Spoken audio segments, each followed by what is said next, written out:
Welcome, mental fitness friends, to the Mental Fitness Minute podcast with me, Scott Mickish.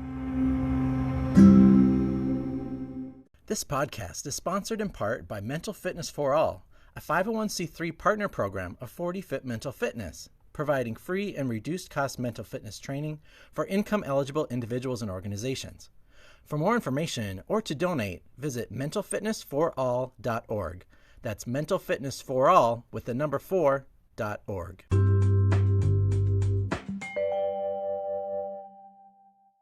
Welcome back, mental fitness friends. Today we are going to move on from the balance level of mental fitness to flexibility. And we will start again with a 1-minute practice, followed by a bit of explanation and our next listener question. One of my favorite practices for mental fitness flexibility is creativity.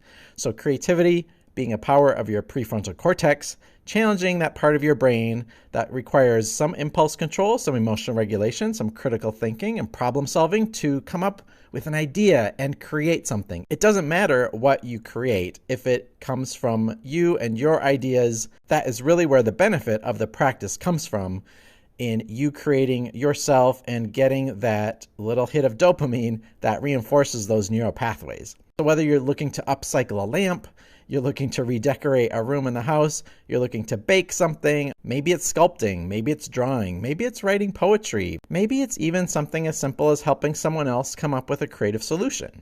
Practicing flexibility is all about finding a way to challenge yourself in healthful ways and bringing yourself back to an unstressed state so you can regulate, rebalance, and really reinforce those neural pathways that make you want to try and do it again.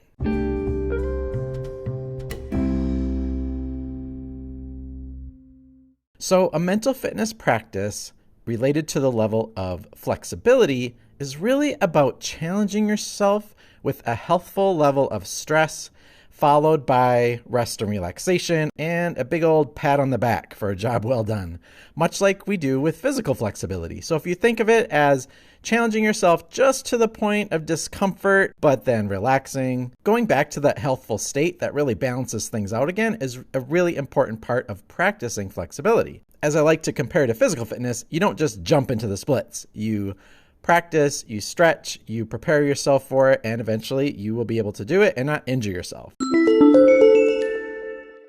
While the first mental fitness level of balance is all about recognizing and regulating your unconscious nervous system and your unconscious stress response, the mental fitness level of flexibility is about taking that next step in redirecting and challenging your nervous system in a healthful way.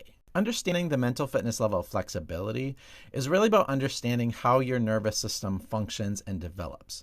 And the prefrontal cortex that really is the part of your brain that powers emotional regulation, impulse control, creativity, empathy, and all of these great higher functioning executive functions of your brain isn't fully developed until your mid-20s. The mental fitness level of flexibility is all about taking that next step. So really challenging your nervous system into possibly a place of slight discomfort, not pain, mind you, but just a little bit of discomfort where maybe you can't really hold that state for very long. So very much like physical flexibility, you want to be aware of your stress response and the stress that you're putting on your brain and your nervous system, to not overdo it, to not stress yourself to the point that you do experience pain or it's so uncomfortable that you don't want to try or do that again.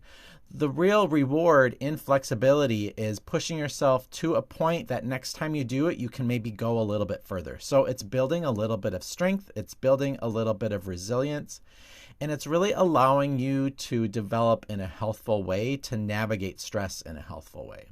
Flexibility is also a really important practice for your entire life, especially as you age, especially as your nervous system and different parts of your physiology and your being become a little bit more rigid, become more ingrained and formed in your nervous system and in your physiology. So very much, again, like physical flexibility, you might be really bouncy and flexible when you're young, and your muscle tissue and your bones and all of your internal processes are still developing and they can just kind of bounce right back, which gets harder with age. Not to mention, when we're younger and our brain and nervous system is still developing and we still have that cute look about us, if we're fortunate enough to have healthful adults around us, we also likely have a lot more social support and guidance from fully developed adults to help us regulate our stress response and work through those challenging times.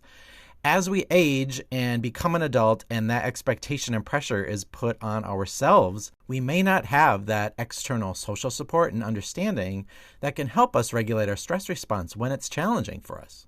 So really practicing flexibility, whether it's through creativity or play or challenging yourself in a healthy debate or learning something new, it's really important to engage and continue to develop those neurological functions in your brain to maintain the healthful development function of your prefrontal cortex that optimizes when your unconscious nervous system is regulated. So practicing that regulation of your nervous system to challenge yourself just to the point that you feel, okay, that's good, I'm ready to rest a bit. You rest, recover, and then challenge yourself again so that you can continue to develop, adapt, and learn as you go.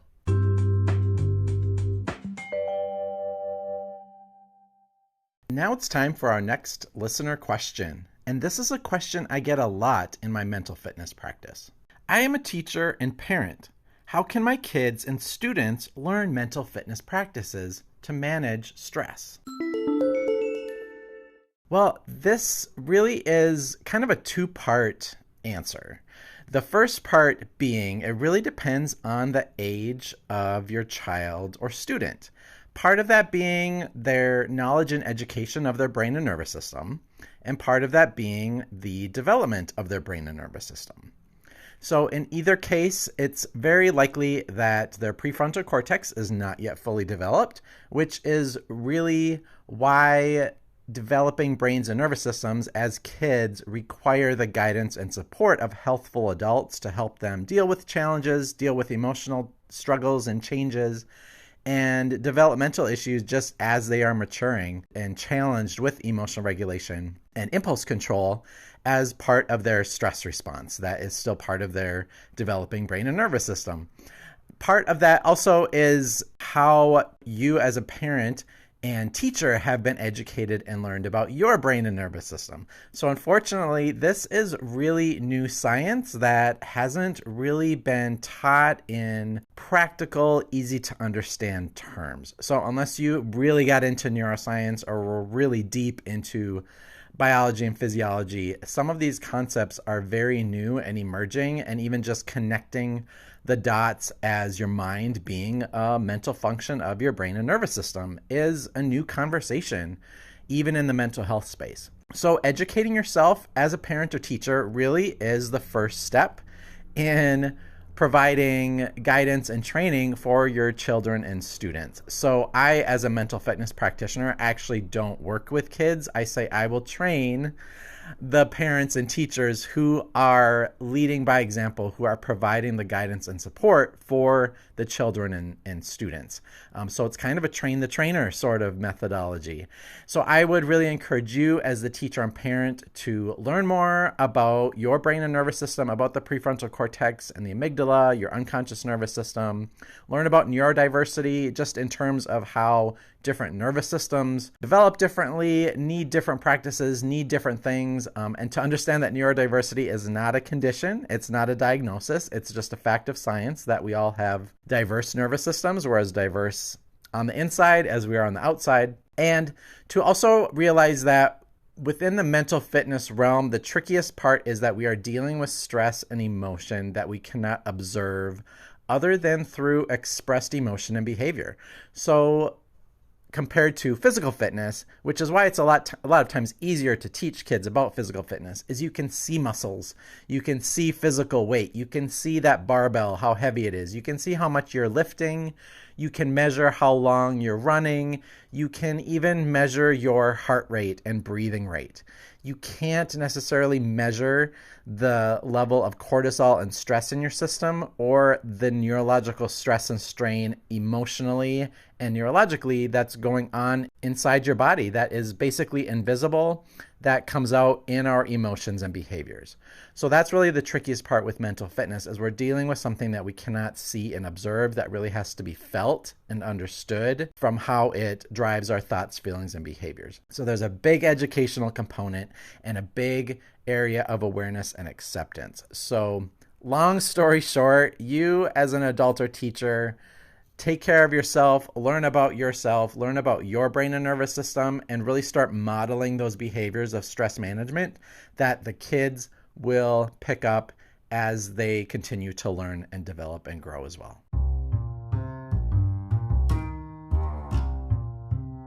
Thank you for joining me today. Look for me on social media. I am typically on Instagram and LinkedIn. You can also visit 4dfit.net. That's .net, N-E-T. Or again, on most social media platforms, you can look for me, Scott Mickish, or 4D Fit, Mental Fitness. And my book called My Brain Can't Poop, A Mental Fitness Guide for Humans, that is available on Amazon in print and ebook format. It's also available on most podcast platforms. And I look forward to talking to you next time.